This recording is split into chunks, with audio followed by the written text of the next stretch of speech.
안녕하세요.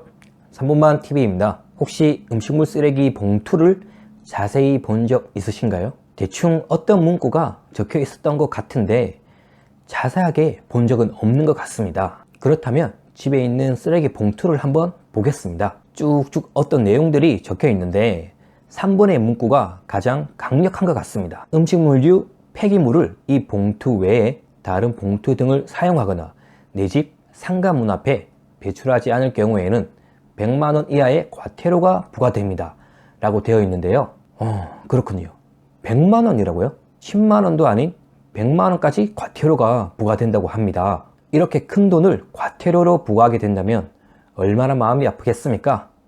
이런 건 제발 널리 알려주고 과태료를 걷든지 하세요. 예전에 저도 음식물 중에 귤 껍질 하나 때문에 갑자기 벌금을 내라고 해서 솔직히 공무원과 싸운 적이 있는데요. 결국은 냈습니다. 벌금은 둘째치고 정확한 지침서나 그런 내용을 알리지도 않는 경우가 많기 때문에 무작위로 쓰레기 봉투를 뜯어서 종량제 봉투에 음식물이 나오면 그냥 과태료 10만원이에요. 그걸로 끝이에요.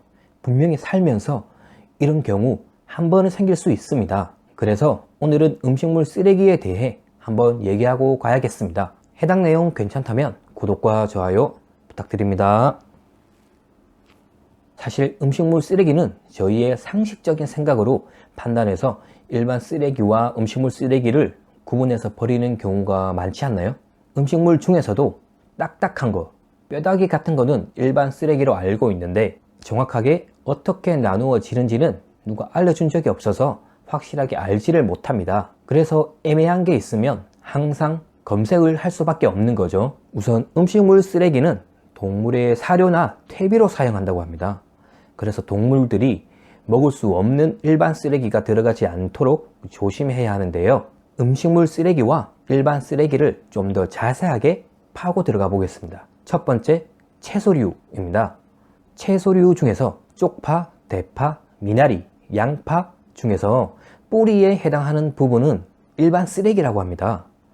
가끔 요리하다가 뿌리를 깨끗이 씻으면 괜찮겠지라고 생각하지만 뿌리는 따로 분리해서 버려야 하는 일반 쓰레기입니다. 아무리 깨끗하게 씻어도 뿌리 부분에 흙이 남아있기 때문인데요.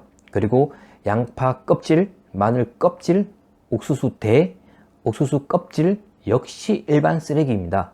두 번째는 과일입니다. 사과, 귤, 복숭아 등 과일 껍질은 음식물 쓰레기입니다. 수박 껍질, 바나나 껍질 역시 음식물 쓰레기입니다. 그럼 파인애플은 어떻게 될까요? 파인애플은 일반 쓰레기입니다. 세 번째는 곡물류인데요. 밤, 호두, 땅콩의 껍데기는 일반 쓰레기입니다. 그리고 쌀, 옥수수, 알맹이, 보리쌀, 콩은 음식물 쓰레기입니다. 네 번째로 육류인데요.